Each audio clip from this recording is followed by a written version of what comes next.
Guys, ഞങ്ങൾ മസനഗുഡി വഴി ഊട്ടിക്ക് പോയ വീഡിയോ ആണിത്. എല്ലാവരും പറയുന്ന പോലെ അതൊരു വല്ലാത്ത എക്സ്പീരിയൻസ് ആയിരുന്നു. ഞങ്ങൾ പോകുന്ന വഴിക്ക് ഞങ്ങൾക്ക് ഒരുപാട് മൃഗങ്ങളെ കാണാൻ പറ്റി. അതിൽ കൂടുതലും ഞങ്ങൾ കണ്ടത് മാനുകളെയാണ്. വഴിയുടെ ഇരുവശങ്ങളിലും പൂത്തു നിൽക്കുന്ന വാഗമരങ്ങൾ കാണാൻ വളരെ മനോഹരമായിരുന്നു.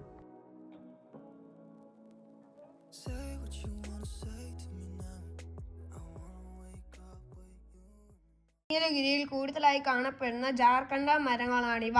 ഇവയിൽ സുഗന്ധം വരുത്തുന്ന നീലപ്പൂക്കൾ വളരെ മനോഹരമാണ്. ഇലകൾ പൊഴിച്ചു നിൽക്കുന്ന മരങ്ങളുടെ ഇടയിൽ കൊന്ന പൂക്കൾ കാണാൻ വളരെ ഭംഗിയാണ്. ഒരു വർഷം വരെ ഇതേ ഭംഗിയിൽ നിൽക്കുന്ന പൂവാണിത്. ഇത് കണ്ടപ്പോൾ എൻ്റെ ചേച്ചിയും ഒരു കെട്ട് വാങ്ങിച്ചു.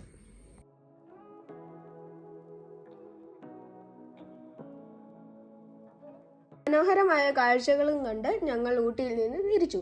It's me Joppan.